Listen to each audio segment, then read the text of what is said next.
కట్టడం. కట్టినా విప్పినా చెయ్యి తిప్పడంలో ఉంది.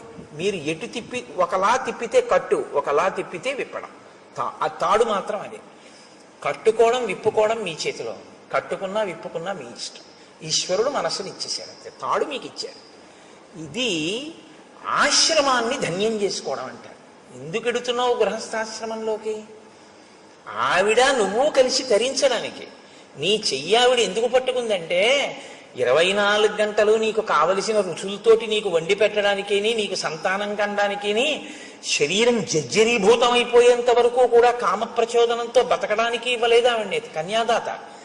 ఆవిడ్ని నీ పక్కన ధర్మపత్నిగా పెట్టుకుని నువ్వు పుణ్యకర్మలు చేసి నీ పుణ్యంలో సగభాగం ఆవిడికిచ్చి ఆవిడ్ని ఉద్ధరిస్తావన్న ఉద్దేశ్యంతో ఆవిడ్ని ఇచ్చాడు. నువ్వు స్వీకరించింది ధర్మపత్నిగా, కేవలం కామపత్నిగా నువ్వు అనుభవిస్తానంటే నీ కర్మ అంతే. ఎవరు జోక్యం ఏం చేసుకోరు అందులో. కానీ పాడైపోవడం అనేది మాత్రం జరిగిపోతూ ఉంటుంది అంతే. కాలం ఆగదు కదండి, వెళ్ళిపోతుంది కాలం. ఆ కాలంలో నువ్వు ఏం పట్టుకున్నావో, కామం ఒక్కటే పట్టుకున్నావు. ఏది వదిలిపెట్టేశావో, ధర్మముతో అర్థాన్ని, ధర్మానికి కామాన్ని ముడేయడం మర్చిపోయావు. కామము ధర్మబద్ధమే కావచ్చు, భార్యతోనే ఉన్నావు, కానీ కాలమంతా దానికే ఉపయోగించావు. ఇప్పుడు మరి మిగిలినవి ఏమైపోయాయి? పురుషార్థాలు. మరి ధర్మం ఏది, అర్థం ఏది? అప్పుడు ఇంకా మరి ఒక పురుషార్థంతోనే పట్టు కూర్చుంటే జీవితం ఏది? మితిమీరిన వ్యామోహమైంది తప్ప అది పురుషార్థ సమన్వయం ఎలా అయింది? పాడవుతున్నట్ట, సన్మార్గంలో ఉన్నట్ట. అందుకనన్నారు మహర్షి, సత్పురుషుల మార్గమును విడిచిపెట్టాడు అన్నాడు. అంటే పురుషార్థములను సమన్వయం చేసుకోవడం రాలేదు. రాజ్యాన్ని వదిలిపెట్టి కేవలం భార్య యందు మనసు పెట్టుకున్నాడు. ఇంకొక ఆయన మహాపురుషుడు, ఆయనేం చూస్తున్నారు? ఆయన తిరిగారు ఈయనతో పాటే, హనుమ. ఆయన అప్పుడు ఆయనకి ఒకటే, ఇప్పుడు ఆయనకి ఒకటే. ఇప్పుడు ఆయన ఏం ఆలోచిస్తున్నారు? మహానుభావుడు రామచంద్రమూర్తికి మాట ఇచ్చాడే, ఆయన అలా అరణ్యంలో కూర్చుని ఉన్నారే, మన గుహలో కూర్చున్నారే. మరి శరత్కాలం వచ్చేసింది, ఈయనేమో చెయ్యవలసిన ప్రణాళికారచన చెయ్యట్లేదు. ఇంతకీ ఎక్కడ బయలుదేరాను? పిడుగు ధ్వని వెలుతురు, ముందు ప్రణాళికారచన అన్నది ఒకటి ఉండాలి కదా. ఆయన కోప్పడ్డాక నువ్వు వానరాలను పిలవడం వేరు. నువ్వు ముందు ప్రణాళిక ఏది నీకు? రేపు రాముడు వచ్చి అడిగితే ఏం చెప్తావు? కనీసం అయ్యా నేను కబురు చేశానండి నేను చెప్పడానికి నీకు ఒకటి ఉండాలిగా. చేసిన పని అసత్యం చెప్పలేదుగా రాముడితో. ఇప్పుడు ప్రభువుని రక్షించడం అంటే అది మంత్రి అంటే. కనీసంలో కనీసం ఈయనకి గుర్తు చేసి ఆ సైన్యాధిపతిని పిలిచి, ఒరే సైన్యాలన్నీ సిద్ధం చేయండిరా, మనం ఎప్పుడప్పుడు వెళదామంటే, ఒకవేళ రాముడికి కోపం వచ్చినా అయ్యా నేను కబురు చేశానండి అని చెప్పడానికైనా ఉంటుంది. బతుకుతాడు రాజు. రాజుని రక్షించాలి సచివుడు. కాబట్టి మహానుభావుడు అయ్యాడు హనుమ. అందుకే ఆయన ఎక్కడుంటే అక్కడ బ్రతుకుతారు మనుషులు. ఆయన ఎక్కడుంటే అక్కడ బ్రతుకుతారు. కాబట్టే ఇప్పుడు ఆయన సాచివ్యం చేశారు. కాబట్టి ఆయన ఆలోచించారు. ఆలోచించి సుగ్రీవుడి దగ్గరికి వెళ్ళి ఆయన ఒక మాట చెప్తున్నారు. తదిదం మిత్ర కార్యం నః కాలాతీతం అరిందమ తదిదం క్రియతాం రాఘవస్వైత వైదేహ్యాః పరిమార్గణం తదిదం వీర కార్యంతే కాలాతీతమరిందమ. నీవు మిత్రకార్యమును చెయ్యవలసినటువంటి అవసరం ఉంది. నీకు మిత్రులు ఉపకారం చేశారు, తిరిగి నువ్వు ప్రత్యుపకారం చెయ్యాలి. ప్రత్యుపకారం చెయ్యడం అనేటటువంటిది నీ మనసులో అవకాశం సావకాశం అని అనిపించినప్పుడు చేయడం కాదు. ఏ కాలంలో చెయ్యాలో ఆ కాలంలో చెయ్యాలి. ఏ కాలంలో చెయ్యాలని రాముడు చెప్పాడు? వర్షాకాలం అయిపోయాకని చెప్పాడు. వర్షాకాలం అయిపోయింది, నువ్వు మొదలు పెట్టాలి. ఇప్పుడు రాముడి వైపు నుంచి కాదు మొదలవ్వవలసింది. రాముడు నీకు ఇచ్చిన సమయం అయిపోయింది. ఇప్పుడు ప్రత్యుపకారం నీ వైపు నుంచి మొదలవ్వాలి. నువ్వు దాన్ని విస్మరించావు. కాబట్టి ఇప్పుడు ఎప్పుడైతే నువ్వు విస్మరించావో నువ్వు కృతాపరాధుడవయ్యావు, నువ్వు అపరాధం చేసిన వాడివయ్యావు. ఆయన ఇంకా చాలా గొప్ప ధర్మంలో ఉన్నాడు. ఏమిటి ఆయన పట్టుకున్న గొప్ప ధర్మం? నచ కాలం అతీతంతే నివేదయతి కాలవిత్ త్వరమానోపి సన్ ప్రాజ్ఞ తవ రాజన్ వశానుదః. ఇచ్చిన కాలం దాటిపోయింది, సుగ్రీవుడు ఏ ప్రయత్నం చెయ్యట్లేదు అని తెలుసున్నా ఆయన ఇంకా ఓపిక పడుతున్నాడు. పోన్లే చూద్దాం చూద్దాం చూద్దాం అని ఆలోచిస్తున్నాడు. నీ అంత నువ్వు ముందుకొస్తే తనొక కఠినమైన మాట అన్నానన్న బాధ తనకి మిగలకూడదని నువ్వు ఇది గుర్తించట్లేదు. గుర్తించకుండా కాలమును దుర్వినియోగం చేస్తున్నావు. ఒకసారి దుర్వినియోగం కాని అయిందో ఆ తర్వాత నువ్వు మనసులో ఉపకారం చేద్దామని అనుకున్నా సరే కాలమునందు చెయ్యవలసినది చెయ్యలేదు కనుక నువ్వేం చేయవలసి ఉంటుందో తెలుసా? తల ఉంచుకుని నిలబడి క్షమార్పణ చెప్పి ఆ పని చేయవలసి ఉంటుంది. ఇప్పుడు ఆ పని చేసినా చెయ్యవలసిన వేళకి చేసిన వాడన్న ఖ్యాతి ఉండదు. మరిచిపోయి గుర్తు చేస్తే చేసిన వాడన్న పేరు వస్తుంది. చెయ్యలేదా చేశావు, ఉపయోగం ఉందా? లేదు. మీకండి రామాయణంలో టైం మేనేజ్మెంట్ అని ఇవ్వాలంటున్నారు. ఈ టైం మేనేజ్మెంట్ అన్న దాని కోణంలో రామాయణాన్ని మాట్లాడితే శ్రీరామాయణము టైం మేనేజ్మెంట్ అంటే కాలమును చక్కగా దక్షతతో వినియోగించుకొనుట అని నిజంగా మేనేజ్మెంట్ సైన్సెస్ చదువుకునేటటువంటి స్టూడెంట్స్కి శ్రీరామాయణంలోంచి కానీ అన్వయం చేస్తే నేను మీకు నిజం చెప్తున్నాను, ఎక్కడా దొరకనంత గొప్ప విషయాలన్నీ శ్రీరామాయణంలో ఉన్నాయి. ఎంత గొప్పగా మాట్లాడతాడో, ఎన్ని చోట్ల వస్తుందో. చెయ్యవలసిన సమయమునందు చెయ్యవలసిన పని సుందరకాండలో కూడా అత్యద్భుతంగా ప్రస్తావన చేస్తారు దీని గురించి. కాబట్టి అందుకే నేను మీతో మనవి చేసింది, శ్రీరామాయణం అనేక కోణములలో మనకి నేర్పుతుంది. వ్యామోహాలకి లొంగిపోకుండా చెయ్యవలసిన సమయానికి చెయ్యవలసిన పనికి టక్కన లేచిపోగలిగిన శక్తి ఎక్కడి నుంచి వస్తుందంటే రామాయణంలోంచే వస్తుంది. కాబట్టి నచ కాలం అతీతంతే నివేదయతి కాలవిత్ తరమాణోపి సన్ ప్రాజ్ఞ తవ రాజన్ వశానుగ అని అకర్తురపి కార్యస్య భవాన్ కర్తా హరీశ్వర కిం పునః ప్రతికర్తుస్తే రాజ్యేన చ వధేన చ. రాజా, నువ్వు ప్రత్యుపకారం చేసేటటువంటి స్వభావం లేనివాడివని నేను అంటలేదు. నువ్వు అటువంటి వాడివని నేను అన్నాను. ఎందుకంటే ప్రత్యుపకారం చెయ్యడం కాదు, నీకున్నటువంటి లక్షణం ఏమిటో తెలుసా? అసలు ఉపకారం చెయ్యని వాడికి ఉపకారం చేస్తాం. అంత మంచివాడివి, చాలా మంచివాడివి, అందులో ఇంక సందేహమేం లేదు. భవాన్ కర్తా హరీశ్వర, ఓ వానరరాజా, నువ్వు అటువంటి ఉపకార బుద్ధి కలిగిన వాడివి. కానీ కిం పునః ప్రతికర్తుస్తే రాజ్యేనచ వధేనచ, రెండు గొప్ప కార్యములు నీకు చేశాడు రాముడు. ఒకటి రాజ్యం ఇచ్చాడు, రెండు రాజ్యం ఇవ్వడం కాదు, ఎవరు బతికుండగా నీకు అసలు రాజ్యము ప్రాణము భార్య ఈ మూడు సంశయాత్మకమో అటువంటి వాణ్ణి తన ప్రాణాలు పణంగా పెట్టి చంపాడు. వాలి ఇలా చూశాడు అనుకోండి, ఆయన వేగానికి హద్దు ఉందంటే ఇంకా అంటే రాముడు నిగ్రహించలేడా అన్నది పక్కన పెట్టండి, చాలా పెద్ద ప్రమాదకరమైన పరిస్థితి వచ్చేస్తుందా, వచ్చేదా? కాబట్టి తన ప్రాణములను పణంగా పెట్టి వాలిని వధించాడు. నువ్వేం చేస్తున్నావు? చెయ్యవలసిన సమయానికి చెయ్యవలసినటువంటి పని చెయ్యాలి. ఏమండి, నేను ప్రత్యుపకారం చెయ్యని వాడిని కాను, ఎవరో నాకు ఉపకారం చెయ్యని వాళ్ళకు కూడా వాళ్ళకి చేశాను, వీళ్ళకి చేశాను, వాళ్ళకి చేశానంటే నువ్వు నోరు ముయ్యవయ్యా. నీ ఈ రాజ్యం అసలు చేయడానికి ఎవడిచ్చాడు? ఆయనకి చెయ్యని దానికి మిగిలిన వాళ్ళకి చేస్తే ఎంత, చేయకపోతే ఎంత, అసలుది చేశావా అని అడుగుతాడు. ఏది ముఖ్యమో అది వదిలిపెట్టావు. ఏవి చిన్న చిన్నవి చేసినా చేయకపోయినా పర్వాలేదో అవి చేస్తున్నావు. ఏమిటి ఉపయోగం? కొన్ని వేల పట్టున చేయవలసి ఉంటాయి, కొన్ని వేల తప్పి చేసినా వచ్చే ప్రమాదం ఏమి ఉండదు. అవి వేల పట్టున చేయవలసినవి వేల పట్టున చేసేయాలి మీరు. దానికి మీరు ఇంకా ఎంత ఖచ్చితంగా ఉండాలంటే అందులో ప్రత్యేకమైనటువంటి క్రమశిక్షణ ఉండాలి. ప్రత్యేకించి బ్రాహ్మీ ముహూర్తంలో అంటే ఉదయం వేళలో ఎంత త్వరగా వీలైతే అంత త్వరగా పూజామందిరంలోకి వెళ్ళిపోవాలి.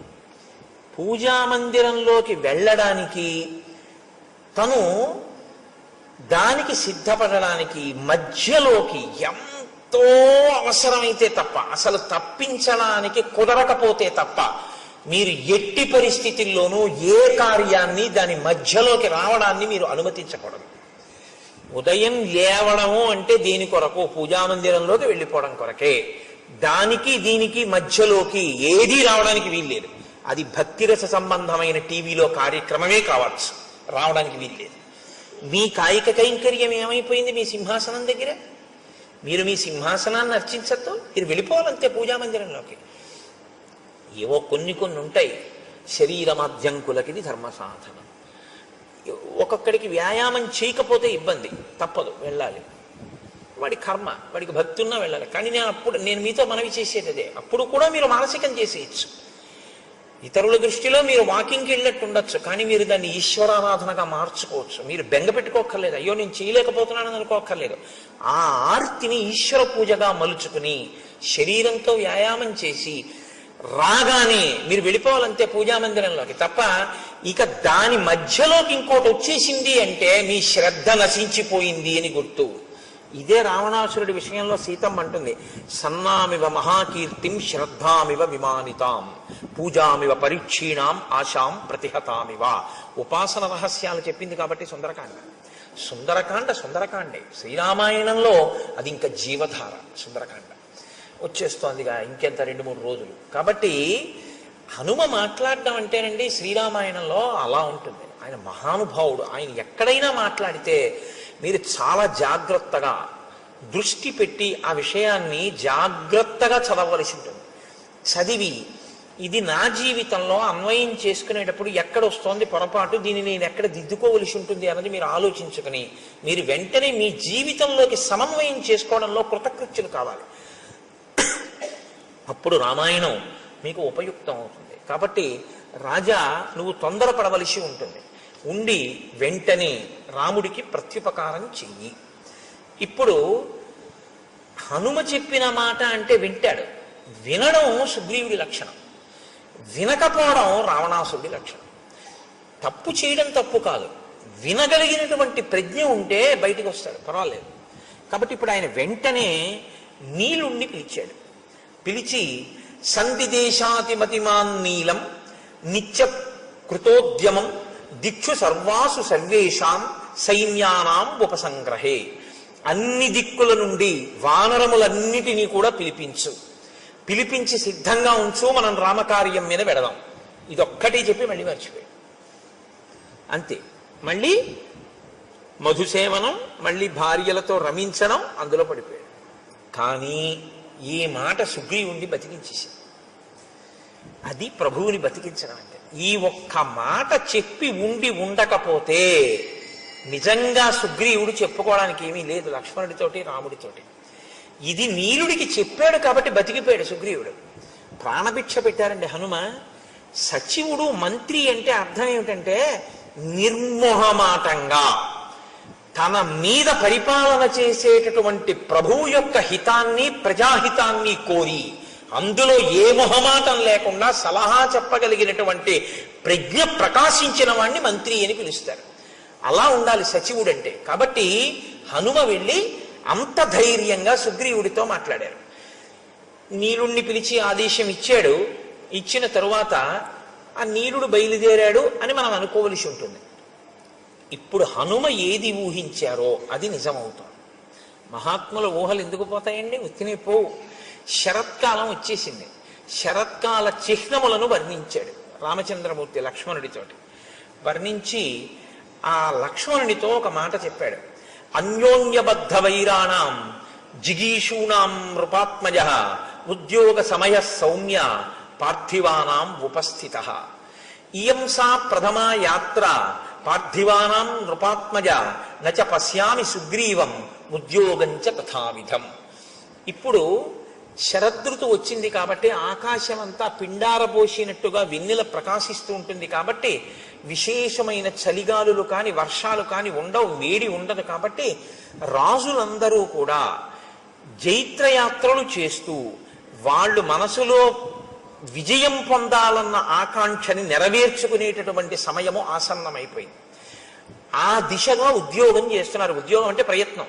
ఆ దిశగా రాజులందరూ ప్రయత్నం చేస్తున్నారు.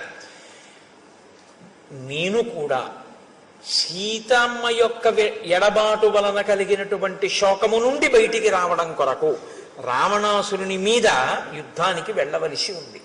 కానీ ఎవరు నాకు ఇందులో తోడ్పడాలో ఆ తోడ్పడవలసినటువంటి ప్రధానమైన వ్యక్తి అయిన సుగ్రీవుడు మాత్రం అసలు దీని గురించి పట్టించుకున్నట్లు లేదు, విస్మరించాడు. అసలు ఇటువంటి ప్రయత్నం ఒకటి చెయ్యాలి అన్న ఆలోచన ముందు ఎవరికి రావాలో, ఇప్పుడు ఎవరికి వస్తే తప్ప కదలదో ఆయనకి రాలేదు. అంటే రాముడు ఒక్కడు చేయలేడా అండి? నరుడి కథగా మీరు వినండి. నేను మీతో తరచూ మనవి చేస్తున్నాను. ఇప్పుడు ఈ ఆక్రోశంలోంచి ఏ మాట వస్తుందో అదే వస్తుంది. మన్ని ఒక ఆయన పట్టించుకోలేదనుకోండి, అస్సలు ఏ ప్రాధాన్యత ఇవ్వకుండా, ఏమీ పట్టించుకోకుండా, నీ చేస్తానులేండి తప్పకుండానని అసలు ఆయన చేయడానికి దాని గురించి ఆలోచనే లేదనుకోండి, అప్పుడు మీరేమంటారు? అవును, నా గురించి ఎందుకు పట్టించుకుంటాడు, ఇప్పుడు నా అవసరం ఏం లేదుగా, ఇప్పుడు నా పని ఆయనకి ఏం లేదు, నన్ను చేతకానివాడు అనుకుంటున్నాడు, నేనేం చేయలేను అనుకుంటున్నాడు, అందుకని ఇప్పుడు నా గురించి అసలు ఆలోచన ఎందుకు చేస్తాడు? నేను వెళ్ళి ఆయన్ని అడిగితే చేసి పెడతానన్నాడు, కానీ కనీసం ఏమన్నా నేను ఇలా చేస్తాను చేయట్లేదు, మీ మాట నాకు జ్ఞాపకం ఉందని కూడా అంటలేదు. చూసావా, అంటాడా? అందా? నరుడన్న వాడి మనస్వభావం అలాగే ఉంటుంది. దీని తరువాతి మాట అదే రావాలి. అలా రాకుండా ఏదో త్రికాల వీధిలా, వశిష్ఠుల్లా, విశ్వామిత్రుల్లా, నాకు తెలుసు నీలుణ్ణి పంపించాడు, ఆ తర్వాత వ్యామోహంలోంచి బయటకు వస్తాడు, ఇలా మాట్లాడాడు అనుకోండి, నరుడెవడు? నేను అందుకే మీకు తరచు మనవి చేస్తుంటాను, శ్రీరామ కథ నరకథ. ఒక నరుడు ఎలా ప్రవర్తిస్తాడో అలాగే మాట్లాడతాడు అని చెప్తుంటాను. కాబట్టి ఆయన అన్నాడు, అనాదో హృతరాజ్యోయం రావణేన చ దర్శిత దీనో దూరగృహ కామి మాం చైవ శరణంగతః. లక్ష్మణ, సుగ్రీవుడు ఏమనుకుంటున్నాడో తెలుసా? అనాథో, నేను అనాథుణ్ణి, నాకెవరు లేరు, నన్ను పట్టించుకునే వాళ్ళు లేరు. హృతరాజ్యోయం, నా రాజ్యం పోయింది. రావణేనచ దర్శిత, నేను రావణుడి చేత అవమానింపబడిన వాణ్ణి. దీనో, దీనుణ్ణి, నా భార్యని నేను రక్షించుకోలేని స్థితిలో ఉన్నవాణ్ణి. దూరగృహ, ఇంటి నుంచి చాలా దూరంగా ఉన్నాను, కష్టం చెప్పుకోవడానికి కూడా ఎవరూ లేరు. కామి, భార్య గురించి పరితపిస్తున్నటువంటి వాణ్ణి. మాం చైవ శరణంగతః, నేను ఆ సుగ్రీవుణ్ణి శరణాగతి చేసి ఉన్నవాణ్ణి. కాబట్టి ఇప్పుడు ఆయన అనుగ్రహాన్ని బట్టిన జీవితం తప్ప నా గురించి ఆయన పట్టించుకోవాలని ఎక్కడుంది లక్ష్మణ? ఈ మాట లక్ష్మణుడికి కోపం తెప్పిస్తుందా తెప్పించదా? అన్నయ్య ఏడిస్తే చూడలేని స్వభావం అనుకోండి. ఒక ఆయనకి రక్తం చూస్తే కళ్ళు తిరిగి పడిపోతాడు. ఆయన్ని తీసుకెళ్ళి మీరు నా గోరు చుట్టూ ఆపరేషన్ చేసేటప్పుడు నువ్వు నా చెయ్యట్టుకో అంటే మీరు బాగానే ఉంటారు. ఆయన్ని తర్వాత మీరు సోడా క్యారేజ్ ఆయనకి తేవాలి కదా. ఆయన రక్తం చూస్తే తట్టుకోలేడు అన్నప్పుడు మీరు ఆయన్ని తీసుకెళ్ళకూడదు మీ గోరు చుట్టూ ఆపరేషన్ చేయించుకోవడానికి కదండి. అంతేకాదు, మరి లక్ష్మణుడు రాముడి ఖేదాన్ని చూడలేడని రాముడికి తెలుసు, మరి ఎందుకు మాట్లాడుతున్నాడు అంటే ఒక్కొక్కసారి లోపల ఉన్నటువంటి శోకాన్ని ఆపడాన్ని నిగ్రహించడం ఎవ్వరికైనా సాధ్యం కాని స్థితి వస్తుంది. నరుడంటే అంతే. మనుష్యుడు అన్న మాటకు అర్థం ఏమిటంటే నిగ్రహించలేనంత బాధ కలుగుతుంది. అది తన భార్య విషయంలో కలిగితే ధర్మబద్ధం అండి. అది పరకాంత ఎందుకు కలిగితే తప్పు తప్ప తన భార్య ఎందుకు కలిగితే వేళ దాటిపోతోంది, శరదృతువు కూడా వచ్చేసింది, మరి ఆయన బాధపడ్డాడంటే అందులో తప్పే ఉంది. అటువంటప్పుడు నన్ను ఇలా పట్టించుకోలేదని మాట్లాడితే ఎంత సహజంగా పూర్ణమైన నరుడిగానే రాముడు మాట్లాడుతున్నాడు తప్ప ఒక ఈశ్వరుడిగా రాముడు ఎప్పుడూ మాట్లాడలేదు రామాయణంలో. కాబట్టి ఇత్యేతై కారణై సౌమ్య సుగ్రీవస్య దురాత్మనః అహం వానరరాజస్య పరిభూతః పరంతప. అదిగో ఆ దురాత్ముడైనటువంటి సుగ్రీవుడున్నాడే, నన్ను పట్టించుకోకుండా ఇలా అవమానిస్తున్నాడు. నేను ఈ ఊరు బయట పర్వత గుహలో ఇలా పడున్నాను. తం ప్రవిశ్య చ కిష్కింధాం బ్రూహి వానరపుంగవం మూర్ఖం గ్రామ్య సుఖే సక్తం సుగ్రీవం వచనాన్ మమ. నువ్వు కిష్కింధా నగరంలోకి వెళ్ళు, అంతఃపుర ప్రవేశం చేయి, ఆ సుగ్రీవుడి దగ్గరికి వెళ్ళు.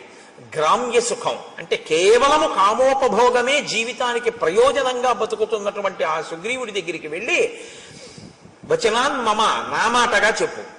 అర్ధినాం ఉపపన్నానాం పూర్వంచా వ్యపకారిణాం అశాం సంసృత్యయో హంతి సలోకే పురుషాథమః. మిత్రులైన వారి దగ్గర ఉపకారాన్ని పొంది ప్రత్యుపకారం చేస్తానని మాట ఇచ్చి చెయ్యవలసిన ప్రత్యుపకారాన్ని చెయ్యకుండా వేళ దాటిపోయినా దాని గురించి పట్టించుకొని వాడెవరున్నాడో వాడిని పురుషాధముడు అని లోకం పిలుస్తుంది. శుభం వా యది వా పాపం యోహి వాక్యం ఉదీరితం సత్యేన ప్రతిగృహ్ణాతి సవీర పురుషోత్తమ. ఆ చేసేటటువంటిది పాపమా పుణ్యమా అన్నది కూడా పక్కన పెట్టి మిత్రుడికి ఇచ్చినటువంటి మాటకి కట్టుబడి ఆ కార్యం చెయ్యడానికి ప్రయత్నించేవాడెవడో వాణ్ణి పురుషోత్తముడు అని పిలుస్తారు.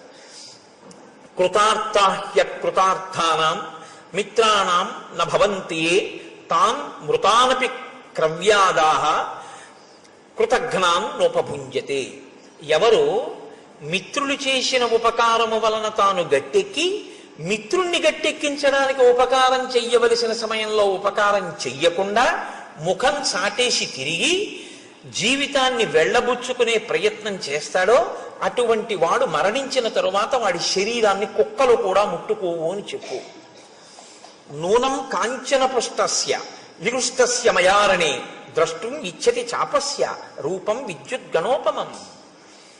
బంగారు మొనలతో ఉన్నటువంటి నా ధనస్సుని పట్టుకుని నేను మళ్ళీ యుద్ధభూమిలో నిలబడి వింటినారిని విప్పి ధనస్సుని వంచి వింటినారిని కట్టి నా అక్షయ బాణ తూణీరంలోంచి మెరిసిపోతున్న బంగారు బాణాన్ని వింటినారిని టంకారం చేసి బాణమును తొడిగి ప్రయోగించడానికి సిద్ధపడినప్పుడు వచ్చేటటువంటి పిడుగుల ధ్వనిని వినాలని సుగ్రీవుడు కోరుకుంటున్నాడేమో కనుక్కో. అంటే విడిచిపెట్టడానికి సిద్ధంగా లేనని చెప్పు. ఎంత మర్యాదగా ఉంటుందో చూడండి ఆ మాట. నిన్ను చంపేస్తాను అనడు. నా బాణపు అల్లెత్రాడు కట్టి బాణప్రయోగం చేయడానికి సిద్ధంగా ఉన్నప్పుడు నేను చేసేటటువంటి ధనుష్టంకారాన్ని యుద్ధభూమిలో వినాలనుకుంటున్నాడా అడుగు. అంటే శత్రువుగా నిలబడిపోవలసి వస్తుందని గుర్తు పెట్టుకోమ్మ మనం అని కఠినంగా మాట్లాడ్డాం. ఆ మాటలో కూడా ఎంత సౌమ్యంగా ఉంటుందో, అప్పుడు కూడా ఎంత మాటలో ఎక్కడ మీకు అశ్లీలత కానీ అసలు ఆ మాటలో వ్యగ్రత కానీ కనపడవు. అంత అందంగా ఉంటుంది ఆయన మాట్లాడితే. అందుకే శ్రీరామాయణాన్ని బాగా చదివి రామాయణం బాగా జీర్ణమైనటువంటి వాళ్ళు కోపంతో మాట్లాడినా అందంగానే ఉంటుంది. ఎందుకంటే ఆ భాష అటువంటి సుసంపన్నమైన హృదయం అలవాటు అవుతాయి. కాబట్టి నచ సంకుచిత పంథ ఏన వాలీహతో గత సమయే తిష్ట సుగ్రీవ మా వాలి పదమన్వగాహ. వాలి విడిపోయినటువంటి మార్గం ఇంకా మూసుకుపోలేదు, తెరిచే ఉందని గుర్తు చెయ్యి. అలా వెళ్ళాలి అనుకోకపోతే తానన్న మాట నిలబెట్టుకోమన్నానని చెప్పు.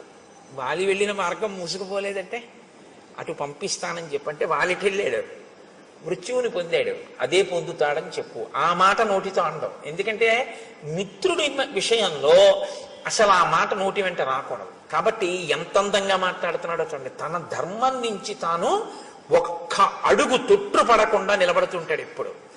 ఆ కోపంలో కూడా. అందుకే ఆయన మహానుభావుడు కోపం తెచ్చిపెట్టుకుంటాడు తప్ప కోపానికి వశుడు కాడాయన. ఆయన ఒక్క అరణ్యకాండలోనే అలా వశుడైంది. లక్ష్మణుడు చెప్పగానే మళ్ళీ మాట విన్నాడంతే. కాబట్టి అంత అందంగా ఉంటుంది ఆ మాట. కోపానికి వశుడైపోయినటువంటి వాడి వెర్రికేకలు, వాడి మాటలు, వాడి నోట్లోంచి వచ్చే ధూర్త ప్రలాపన ఇంకోలా ఉంటాయి. కోపాన్ని అదుపులో పెట్టుకుని తను ఎక్కడ మనస్సులో బాధపడుతున్నాడో దాన్ని అవతల వాడికి సందేశాత్మకంగా అందించాలనేటటువంటి ప్రజ్ఞ ఉన్నవాడి యొక్క వాగ్ధోరణి అనన్య సామాన్యంగా ఉంటుంది. భావము యొక్క వ్యగ్రత ఉంటుంది తప్ప భాష యందు వ్యగ్రత ఉండదు. భావము మాత్రం సుస్పష్టంగా ఉంటుంది, అందులో సందేహమే ఉండదు. కానీ భాష మాత్రం అమంగళకరమైనది కానీ అశ్లీలమైనది కానీ వినడానికి ఖేదంగా ఉండేటటువంటిది కానీ అటువంటి భాష వాడరు. ఎందుకో తెలుసా అండి? అక్షరములన్నీ కూడా పరాశక్తి యొక్క స్వరూపం. అమ్మవారి స్వరూపం ఇది వేరు. ఈ స్వరూపాన్ని స్థూల రూపం అంటారు. ఇది కాకుండా అమ్మవారికి ఒక రూపం ఉంటుంది. ఆ రూపం అక్షరాలన్నీ సంస్కృతంలో మాతృకలు అని పిలుస్తాం. ఆ అక్షరాలన్నీ ఏ ఉంటాయో ఆ అక్షరాలన్నీ అమ్మవారి యొక్క స్వరూపాలు. శబ్దము మనం అక్షరాన్ని ఉపయోగించడానికి నాలుకని తిప్పినప్పుడు ఉపయోగించేటటువంటి మాట ఉందే, అది ఆ శక్తి అమ్మవారి అనుగ్రహంతో పలుకుతాం అక్షరాలు. అందుకే అక్షరములే పదములు అవుతాయి, పదములు వాక్యములు అవుతాయి, వాక్యములలో అర్థం ఉంటుంది. మీరు అక్షరాల్ని ఎన్ని మాటలు దుర్వినియోగం చేశారో అన్ని మాటలు పరాశక్తి లెక్కలోకి తీసుకుంటుంది. వీడు నా స్వరూపాన్ని ఖేదపరిచాడు, అక్షర స్వరూపాన్ని దుర్వినియోగం చేశాడు అని. అందుకే మాట చాలా పొందికగా ఉండాలి తప్ప మాటలో అసలు ఏ మాటలు నోటి వెంట రాకూడదో ఆ మాటలు నోటి వెంట తరచు ప్రయోగించడం కానీ, ఏ మాటలు నోటి వెంట అస్తమానం మాట్లాడకూడదో ఆ మాటల్ని వాడడం కానీ చేయకూడదు. మాటకున్నటువంటి బలహీనత ఏమిటో తెలుసా అండి? మనసు పట్టుకుంటుంది. దానికి అదొక పెద్ద ఇబ్బంది. నేను మీతో చెప్పాక బలహీనత బలం అవే. మీరు చాలాసేపు మీకు రాకపోయినా మీరు అలా వినండి. ఆ గురు ప్రార్థన అదే పనిగా ఓ గంట సేపు విన్నారనుకోండి, అంతవరకు ఎందుకంటే పోనీ గురు ప్రార్థన కాసేపు వదిలేయండి. పోనీ ఏదో సంస్కృతంలో సంక్లిష్ట పదజాలంతో ఉందండి అంటారా, పక్కన పెట్టేయండి. మీరు ఏదో రామదాస్ గారి కీర్తన పెట్టుకుని ఒక గంటో గంటన్నరో అలా కీర్తనలు విన్నారనుకోండి, అన్ని కీర్తనల మీద మీ మనస్సు నిలబడదు. వచ్చిన బాధ మీకు ఏదో ఒక కీర్తన మీదకి వెళ్ళి మనసు రంజిల్లుతుంది, పొంగుతుంది. అది మీరు ఏం చేస్తారంటే రీప్లే నొక్కి మళ్ళీ వింటారు. అంతా అయిపోయిన తర్వాత ఒరే అదొక్కసారి మళ్ళీ పెట్టు అని మళ్ళీ వింటారు. అయిపోయిన తర్వాత మీరు తువ్వాలు ఆరేసుకోవడానికి వెళ్ళి తక్కువేమి మనకు రాముండొక్కడుండు వరకు అంటారా అనరా? మీకు సంగీతం వచ్చని అన్నారా? పట్టేసుకుంది నాలుక. మీరు చూడండి, నోట్లో ఆడుతోందిరా ఇవాళ ఇది పోవట్లేదు అంటాడు. మీరు వినకూడనిది విన్నా అంతే పట్టుకుంటుంది. మీరు అదే పనిగా ఏవి వినకూడదో అవి వింటున్నారు అనుకోండి, అవే వస్తాయి. ఇవాళ దేశంలో ఉన్నటువంటి పెద్ద దౌర్భాగ్య స్థితి ఏమిటో తెలుసా అండి? నేను పదే పదే విమర్శించానని మీరు అనుకోవద్దు. ఇలా నొక్కితే మారేటటువంటి వాటిలో మీ కళ్ళ ముందు మీ చెవులకి ప్రధానమైనటువంటి ఇంద్రియాలన్నింటికీ కూడా మీరు అదే పనిగా పిల్లలకి విషాన్నే అందిస్తున్నారనుకోండి, వాళ్ళ మనసు ఎక్కడికి వెళ్ళిపోయి కూర్చుంటుంది? అక్కడే కూర్చుంటుంది. దాని మీదే వాడికి వ్యామోహం పెరిగిపోతుంది. ఇంకా ఇంద్రియాలు ఎప్పుడూ దాని మీదే పనిచేస్తే మనసు దాంతో తాదాత్మ్యత చెందిపోతుంది, వెంపర్లాడిపోతుంది దానికోసమే. అదే చూడాలి, అదే చూడాలి, అదే చూడాలి తాపత్రయం. ఏమిటి చూడడానికి ఇందులో అని పడుకోలేడు. మారి మారి మారి మారి అది రామకృష్ణ పరమహంస మాటల్లో అయితే నల్లమందు మరిగిన నెమలి అంటారు. ఆయన మనస్సు గురించి మాట్లాడుతూ ఒకసారి ఎంత చెప్పినా శిష్యుడికి అర్థం కాలేదు. అర్థం కాకపోతే ఆయన అన్నారు, నీకు చూపిస్తాను చూడు మనస్సు అంటే ఎలా ఉంటుందో అన్నారు. ఇవాళ మధ్యాహ్నం 3 అయింది కదా, ఇప్పుడు నీతో నేను మాట్లాడుతున్నప్పుడు లోపల నల్లమందు ఉంది, ఓ నల్లపూసంత నల్లమందు పట్టరా అన్నారు. నెమలి ఎప్పుడు తినలేదు, నెమలి ఏదో తింటూ ఉంటుంది. అలా తింటున్న నెమలిని పిలిచి ఆయన నల్లమందు అక్కడ పెట్టి తినిపించారు. ఆ చిన్న నల్లమందు గుళిక తిండేది. అది మర్నాడు 3 గంటలకు వచ్చేసింది. వచ్చేసి రెక్కలు అల్లారుస్తూ ఓ క్రాంఖణం చేస్తోంది. ఆయన మళ్ళీ ఓ పిసర్ నల్లమంది ఎట్టారు. అది మళ్ళీ తినేసి వెళ్ళిపోయింది అంతే వెంటనే. ఇక 3 అయ్యేటప్పటికి మీరు ఎన్ని పెట్టండి, ఆ నల్లమందు పెట్టకపోతే మాత్రం దానికి నిద్ర పట్టదు. అది ఇంకేమీ తినదు. అది మిగిలిన వాటిని కూడా పొడి చేస్తుంది. అంటే అంత గొప్ప నెమలి ఒక్కసారి నల్లమందు పుచ్చుకోవడానికి అలవాటు పడింది అంతే. ఇప్పుడు అది నల్లమందుకి బానిసైంది. మీ మనసు నల్లమందు విషయమే కాదు, మీ ఇంద్రియములనేటటువంటి ద్వారములను తెరిచి దేన్ని లోపలికి పుచ్చుకోవడానికి అలవాటు చేశారో దాన్ని పుచ్చుకోమ్మనే జరుగుతుంది. మీరు అదే పనిగా ఒక దానికి అలవాటు పడిపోయారనుకోండి, ఇంకా అదే పని. ఏమున్నదండి ఇప్పుడు ఇవాళ లోకంలో? నేను తరచు విమర్శించాలని మీరు దయచేసి ఏమనుకోవద్దు. వేల లేదు, పాలలేదు. అసుర సంధ్య వేళ దీపాలు పెట్టారు అంటే సనాతన ధర్మంలో ఈ దేశంలో ఒక గౌరవం ఉంది. దీపం పెడితే ప్రతి ఇంటిలోనూ కూడా గృహలక్ష్మి అయిన ఆడది మంగళసూత్రాన్ని కళ్ళకద్దుకుంటుంది. అవునా కదా? సంధ్యాదీపం వెలిగించారు అంటే మంగళసూత్రాన్ని కళ్ళకద్దుకుని ఓసారి ఆ గౌరమ్మకి నమస్కారం చేస్తారు. ఇవాళ ఇలా సంధ్యాదీపం పెట్టి మీరు ఇలా టీవీ పెట్టగానే మెళ్ళో మంగళసూత్రాలు లాగేస్తూ ఉండడం, లాగేసి విసిరేయడం, స్లో మోషన్లో అది ఎంత దూరం వెళ్ళి పడిపోయిందో చూపిస్తూ ఉండడం, లేకపోతే చచ్చిపోయిన శవాల్ని కాలుస్తున్నటువంటి దృశ్యాలు ఇంట్లో ఆ దిక్కున కనపడుతూ ఆ మంటల యొక్క దృశ్యాలు గోడల మీద వాటి మీద పడుతూ ఉండడం, భయానకంగా దాన్ని చూస్తూ ఉండడం, కొట్టుకున్నవి పొడుచుకున్నవి 1కి 4 మాటలు రీప్లే చూపిస్తూ ఉండడం, అర్ధరాత్రి వేళ ఘోరమైనటువంటి వాటిని సావధానంగా చూసే అవకాశం పిల్లలకి ఇవ్వడం, ఇవన్నీ పిల్లలకి ఇచ్చి మీ పిల్లలు మంచిగా ఉండాలని మీరు కోరుకుంటే ఎలా ఉండడం కుదురుతుందండి? వాళ్ళకి రోజు విషం పెడితే విషకన్య అవుతుంది తప్ప అది ఆవుదూడ ఎలా అవుతుంది? ఇవాళ మన దౌర్భాగ్యం అంతా దీని గురించే ఏడిచారు మహానుభావులు శాసనసభల్లో. సంస్కృతి నశించిపోతుందా అని ఏడిచారు. సంస్కృతి నశించిపోయాక నీకు భౌతిక భోగం ఎంతున్నా దానివల్ల ఉపయోగం ఏమీ ఉండదు. Scientific advancement without an iota of restraint is totally dangerous to the entire society. మీరు ఆలోచించండి నేను అన్నమాట. సెల్ ఫోన్ 2 వీలర్ మీద పెడుతూ మాట్లాడకూడదన్న నిగ్రహం లేనటువంటి వాడికి మీరు సెల్ ఫోన్ ఇచ్చి పంపిస్తే వాడితో పాటు ఇంకో కుటుంబం అంతా ఆధారపడిన